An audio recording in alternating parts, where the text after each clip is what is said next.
অস্ট্রেলিয়ার সিডনিতে বন্ডাই বিচে ভয়াবহ বন্দুক হামলায় নিহতের সংখ্যা বেড়ে হয়েছে অন্তত 16 জন। হানুক্কা অনুষ্ঠানে এই হামলার ঘটনা ঘটে। পুলিশ বলছে হামলাকারী বাবা ও ছেলে। ঘটনাটিকে সন্ত্রাসী হামলা হিসেবে ঘোষণা করেছে কর্তৃপক্ষ। রবিবার বিকেলে সিডনির জনপ্রিয় পর্যটন এলাকা বন্ডাই বিচে হঠাৎ গুলির শব্দে আতঙ্ক ছড়িয়ে পড়ে। ইহুদি সম্প্রদায়ের হানুক্কা অনুষ্ঠানে হামলা চালায় দুই বন্দুকধারী। পুলিশ জানিয়েছে হামলায় যারা আহত হয়েছেন তাদের অনেকের অবস্থা আশঙ্কাজনক হওয়ায় বাড়ছে নিহতের সংখ্যা। এখনও হাসপাতালে চিকিৎসাধীন 27 জন, যাদের কয়েকজনের অবস্থা আশঙ্কাজনক।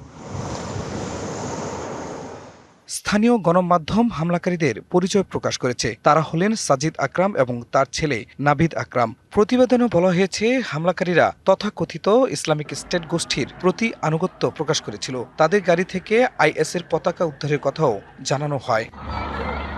নতুন এবং ফিরে আসা গ্রাহকদের জন্য নগদে চলছে ক্যাশব্যাক সহ প্রতিদিন হাজারো উপহার জেতার সুযোগ। হবে আশা আর ফেরা, সারপ্রাইজ সেরা।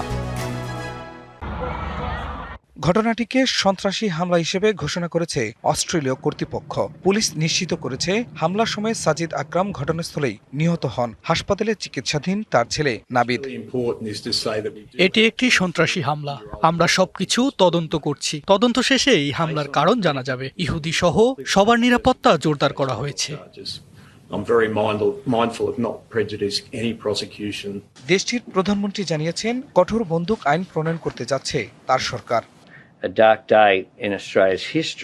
এই ধরনের সহিংসতা অস্ট্রেলিয়ায় কোনোভাবে গ্রহণযোগ্য নয়। আমরা অস্ত্র আইন আরও কঠোর করার উদ্যোগ নিব। হামলার পর অস্ট্রেলিয়া জুড়ে নেমে এসেছে শোকের ছায়া, সঙ্গে আছে ক্ষোভ। ঘটনাস্থলে হাজার হাজার মানুষ ফুল দিয়ে শ্রদ্ধা জানাচ্ছেন।